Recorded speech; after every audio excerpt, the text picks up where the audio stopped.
হরিপুর থেকে একটি ভুটভুটি মৎস্য মাছ ধরার জন্য সমুদ্রে যাত্রা করেছিল এবং সেইখানে যাত্রা করতে গিয়ে দেখা গেছে যে একজন মৎস্যজীবী নিখোঁজ হয়েছেন। এই ব্যাপারে আপনি কি বলবেন? গতকাল আমরা খবর পেয়েছি প্রায় 12টা-1টা নাগাদ সামরাইবার গ্রাম নিবাসী বুদ্ধদেব নায়ক হরিপুর মৎস্যকটির আন্ডারে একটা ভুটভুটি সমুদ্রে মাছ শিকার করতে যায় এবং 12টা-1টা নাগাদ বড় মাহাল সমুদ্রে যে মাহাল আছে সেখানে একটা ঘটনা ঘটে উনাকে সেখান থেকে নিখোঁজ হয়েছেন। এবারে কিভাবে কি নিখোঁজ হয়েছেন আমরা এখনো পর্যন্ত জানতে পারিনি।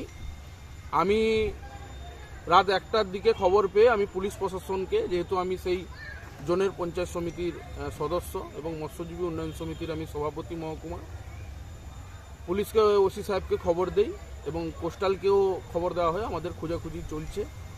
মৎস্যকটিগুলোয় খবর দেওয়া হয়েছে, ল্যান্ডিং সেন্টারগুলোয় বন্দরে খবর দেওয়া হয়েছে কেউ যদি খোঁজ পান, এবং প্রত্যেকটা স্যাটেলাইটের মাধ্যমে আমাদের ওয়্যারলেসের মাধ্যমে আমরা প্রত্যেকটা ভুটভুটি এবং ট্রলারদের মালিকদেরকেও জানানো হয়েছে যে এই মৎস্যজীবী যদি টোটাল ডিটেলস দিয়ে কেউ যদি খোঁজ পান আমাদেরকে তৎসহ আমাদেরকে খবর দেওয়ার জন্য বলা হয়েছে।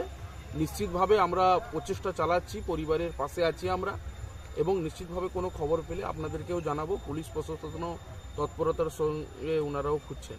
মৎস্যজীবী এই ট্রলারের ভুটভুটিতে কতজন মৎস্যজীবীরা ছিলেন? সেই বুড়বুড়িতে সম্ভবত 7 থেকে 8 জন ছিলেন। 7 থেকে 8 জন ছিলেন।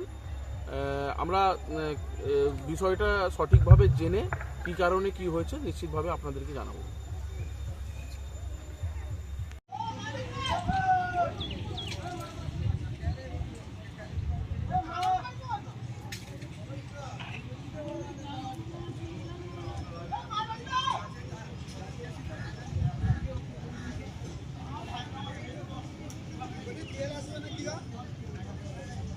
আসবে না